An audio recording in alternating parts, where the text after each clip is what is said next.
What's happening, guys? Steve here, Cars with Steve, and today we are going to be taking a look at the 2020 Ford EcoSport. Oh yeah, now we are looking at the SE trim level of the vehicle. Now, having said that, this review is going to be slightly different than what I typically do. Normally when I've got a video, what I'll do is a little bit of a different type of a walk around. I go over every little feature and every little thing that you might need to know.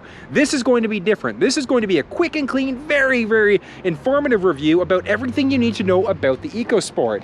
Now, the reason why I'm doing these types of videos now is thanks to you guys. You've given me some great feedback and let me know that while you love the detail that I go into, you'd prefer these shorter, to the point types of videos. So what we're gonna do is dive right into this thing, figure out what this thing's all about, and if you should consider buying the EcoSport. Let's get right into it and find out what this thing is all about.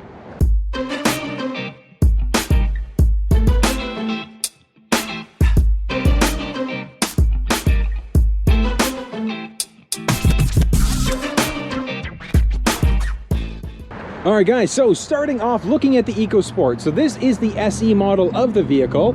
Couple things to point out is that it's got two different engine choices. You can either look at an EcoSport with a 1-liter turbo or a 2-liter non-turbo, so naturally aspirated engine. The engine choice that you're gonna get is gonna depend on the trim level that you're after. You go for the S version of the vehicle and you're going to be looking at the 1-liter turbo instead of the 2-liter. You're gonna get slightly better fuel mileage out of it, but at the same time, the 1-liter, guys, it's a little lackluster. So the engine itself isn't too crazy. It's nothing to write home about. Now, looking at the body styling of this thing, it's very simple, very clean. The vehicle itself is manufactured in India and then shipped overseas to the North American market. So really popular vehicle out overseas, and they've brought it over here for us. Now, one thing that makes the EcoSport a little bit more unique compared to other Ford vehicles is this little guy. So when I say this little guy, I'm actually talking about the door, because typically Ford vehicles, they've got a door that swings up and down. This guy, slightly different. It actually opens up sideways. Now, there are benefits and downsides to this. Now, one of the benefits of having a tailgate that opens up like this is that it's a little bit unique. So if you're going for that unique kind of look, that's really what you're after, this is a good choice for you. Now, that's the positive. Let's talk about the negative sides of it. With a door that swings out to the side like this, you are always going to have to make sure that you pull into spots and not back in. Because the second you try to open this thing up, if you've got a car behind you, or if you're parked up against a wall, you are not going to be able to open this thing up to load groceries in. That's the downside to it. Now, when we take a look, as you can see, it's a really nice, simple look. So if you don't need a lot, if you're coming from a sedan, so if you're coming from something like a Honda Civic or Toyota RAV4, whatever the case may be, this is a good option looking at an alternative. Now, one thing to point out is that underneath, we don't have a mini spare tire. The EcoSport has only got the option for the inflator kit instead, so if you have a preference for that spare tire, you're going to have to look at doing something aftermarket, but you're going to be holding it at the back, or you'd have to look at the Escape as an option.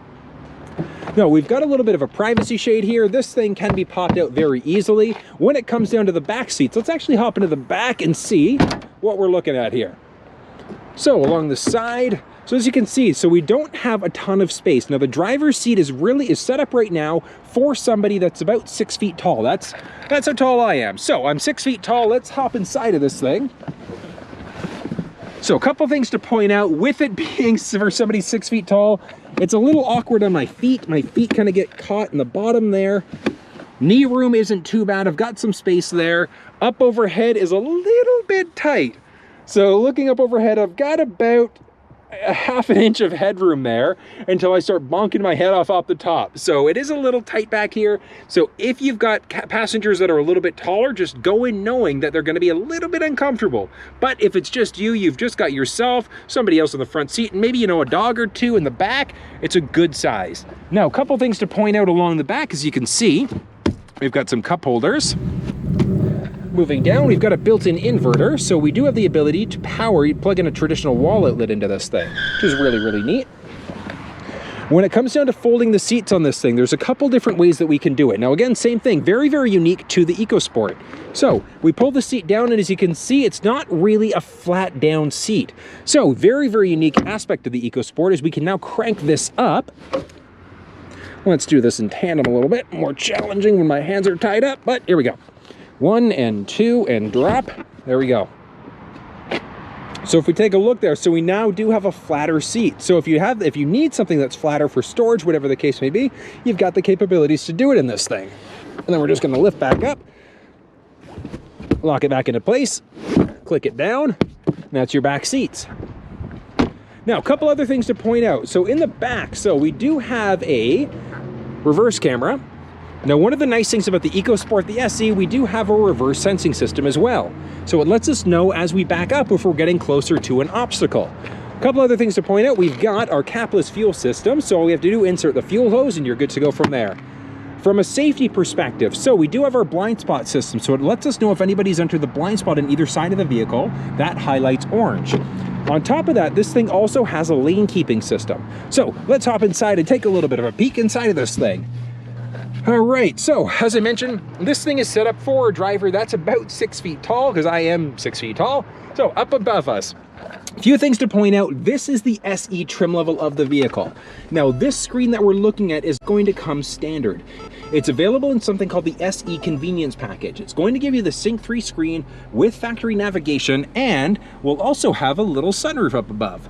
So if you've got a preference, you like, a little bit of sun, go for that SE Convenience Package. And trust me, you don't want to look at, actually, it's popping up on screen what that little guy looks like instead. So with this larger Sync 3 screen, it does give you Android Auto and Apple CarPlay capabilities. We've got our audio, phone settings, navigation, some apps, and some just general miscellaneous settings as well. Audio system in this thing is actually not too shabby for a vehicle this small.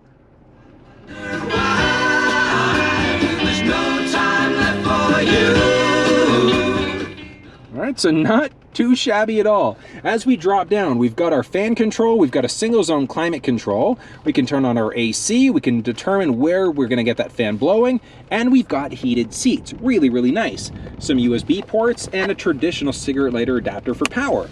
We've got our engine start stop as well as our traction control, and we've also got a shifter. So the EcoSport is one of the last Ford SUV vehicles that have this shifter. Everything else has gone to that rotary dial instead. Moving down, we've got our parking brake, some cup holders, and a little change holder, as well as a nice teeny little console there with a little bit of storage space underneath. So again, it's a compact SUV that we're looking at here. So it's nothing to break the bank about, because the vehicle itself, if we're looking at the SE with the convenience package, you're around $32,000 for this thing. If you don't care about that technology, don't care about the sunroof, you can get it without it. You can look at the SE or the S if you don't care about that. And realistically, you're gonna be hovering around $27,000, $28,000 or so roughly. Now, when it comes down to it, I do recommend this Sync 3 screen, because again, the vehicle's gonna hold its value better. And trust me, you will get more value out of this infotainment system, especially with that built-in navigation. Hopping over to the steering wheel, so a couple things to point out. We've got regular cruise control. We've got a voice-activated button that we can use in order to change stations. We can navigate with it, or we can make phone calls. We've got our volume rocker up and down, as well as the ability to change radio stations, hang up or answer phone calls. Up along our side, we've got the ability to control the rear window wiper. Our regular wipers. We can control the fluid levels. We've got our blinkers. We've got our high beams, so very straightforward. And the steering wheel is also up down. So we don't have a telescopic steering wheel inside of the EcoSport. It is your standard steering wheel. So just the up and down capabilities. Now, a couple things to point out let's go overhead. So moving overhead, we've got the ability to turn on our cabin lights, or we can have them on completely, have it off whenever the doors are closed, or we can turn it on when the doors are open. From there, we've got the ability to open up the sunroof. We can close it. Oh, you got to press and hold in order to close. We can close up that little roof cover there. And overhead, we've also got a sunglasses holder. So very, very straightforward, very, very simple inside of this thing. Now, as we head outside again, a couple things to point out. So we are in the SE version of the vehicle, which means that we've got a partial power driver's seat and then a manual passenger seat. So on the driver's seat, we've got the ability to go forwards, backwards, we can go up and down, and then we can also move the backrest, and then we can also manually control our lumbar. So very, very straightforward. Up along the side, we've got our traditional, so our window adjusting buttons, the ability to kill off the power in the back windows. So because this thing is a very, very simple vehicle. It's very, very user-friendly, and it's a very budget-friendly SUV. So if you're coming from, let's say, a sedan, like I was saying, a Honda Civic or something smaller, maybe a Ford Fusion, maybe you're coming from a Fusion, a Fiesta, and you want to still get something that's small, this is a good option because it is a crossover. That means that it's built on the frame of a sedan, and we've just built it up a little bit, but this thing looks pretty cute as a standard vehicle.